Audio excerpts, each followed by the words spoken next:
ముకుందపురంలో అరవిందుడు అనే యువకుడు వ్యవసాయం చేసుకుంటూనే గ్రామాభివృద్ధికి ఇతోధికంగా సేవ చేసేవాడు. ఆ గ్రామస్తులు నిత్యము గోదావరి మధ్య ఉన్న లంకలో పనులకు వెళ్ళి వస్తూ ఉండేవారు. ఆ గ్రామాన్ని దాటడానికి ఏటిగట్టుకు నడుమ కాలువ ఉండేది. ఆ కాలువను దాటడానికి తాటి చెక్క వంతెనలా వేయబడింది. ఆ తాటి వంతెన పైన నడుస్తూ అప్పుడప్పుడు కొందరు కాలు జారి కాలువలో పడిపోవడం జరిగేది. అందువల్ల కాలువ పైన వంతెన నిర్మించవలసినదిగా గ్రామ పంచాయతీని కోరాడు అరవిందుడు. అందుకు నిధులు లేవన్నారు సభ్యులు. పోనీ గ్రామస్తులంతా చందాలు వేసుకుని వంతెనను తామే నిర్మించుకుందామంటే ఎవరూ ముందుకు రాలేదు. అందువల్ల అరవిందుడు తన స్వంత సొమ్ముతో బల్లకట్టు తయారు చేయించాడు.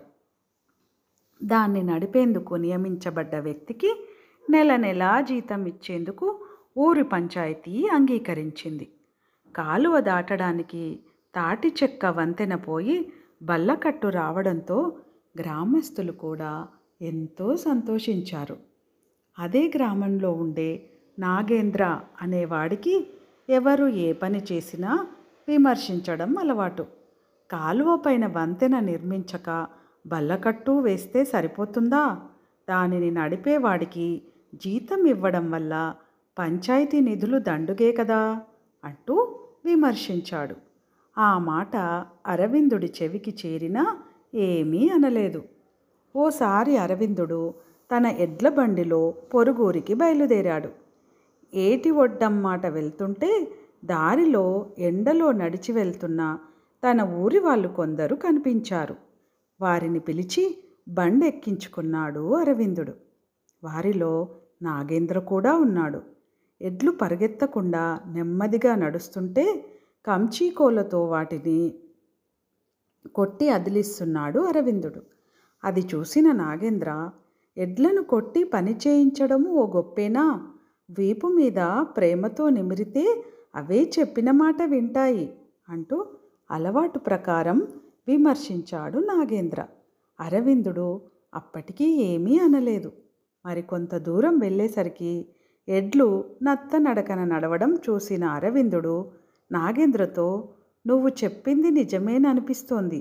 నేను వెనక కూర్చుంటాను. నువ్వు ముందుకు వచ్చి బండి నడుపు అన్నాడు.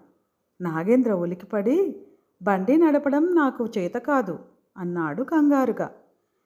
ఎడ్లను ఎలా మచ్చిక చేసుకోవాలో తెలిసిన వాడివి బండి నడపలేవా అన్నాడు అరవిందుడు ఆశ్చర్యపాటుతో.